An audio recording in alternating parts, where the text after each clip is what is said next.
Hindi nakakagulat ang buhos ng pagmamahal kay Pope Francis na binansagang People's Pope dahil sa inclusive na pamumuno.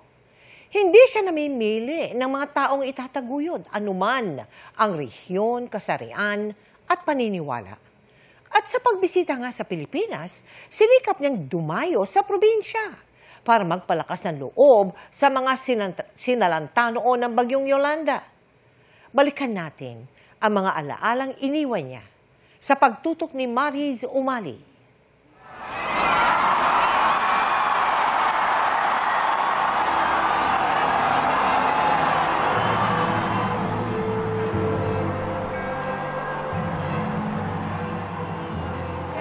Fratelli e sorelle,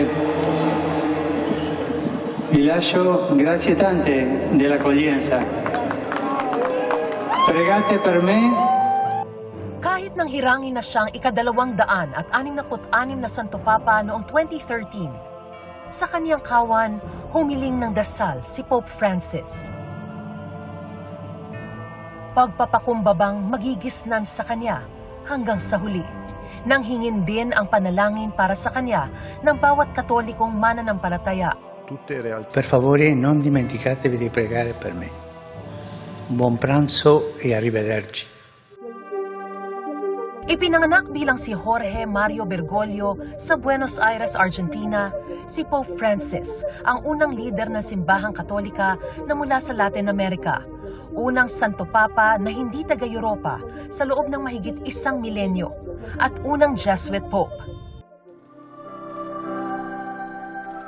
Kilalang malapit sa mga maralita, isinunod niya ang kanyang papal name kay Saint Francis of Assisi na anyay kumontra sa karangyaan ng nooy mga makapangyarihan. Prinsipyong tila naging gabay niya kahit noong kardinal pa lang, nang bigyang halaga ang mga salat at mga nahaharap sa kawalan ng hustisya. Nagsilbing ehemplo ng lahat ang payak niyang pamumuhay. A me fa male quando vedo un prete o una suora con la macchina ultimo modello, ma non si può. Dahil sa pagtanggap sa kahit sino o pagiging inclusive, binansagan siyang People's Pope. Malambot ang puso para sa mga tao, pero hindi sa mga nagpapahamak sa kanila. In nome di Dio vi chiedo fermate questo massacro. Kaya hindi nangiming maghayag ng pagkontra sa giyera ng Russia sa Ukraine. Vergine Immacolata, avrei voluto oggi portarti il ringraziamento del popolo ucraino.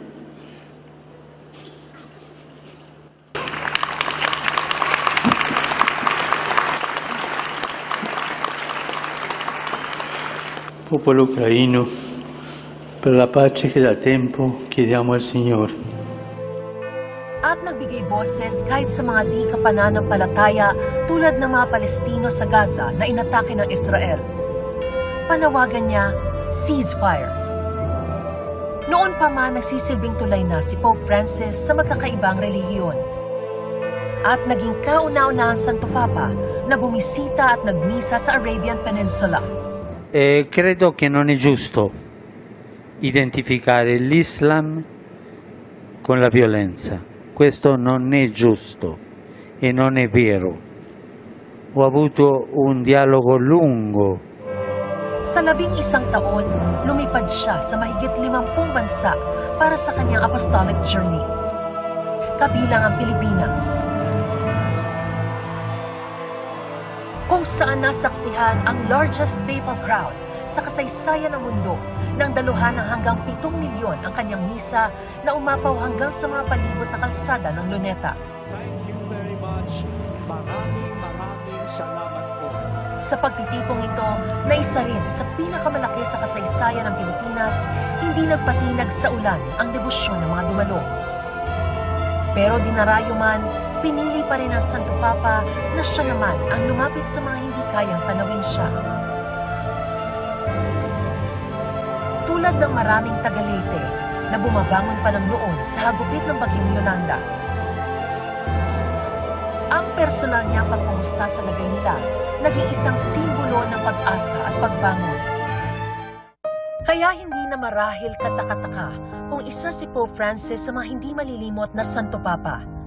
Iiwan niya ang Vatican matapos ang mahigit 11 taong pamumuno sa simbahang Katolika.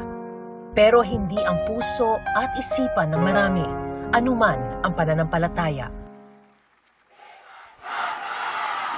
Para sa GMA Integrated News, Mariz Umali Nakatutok, 24 Oras.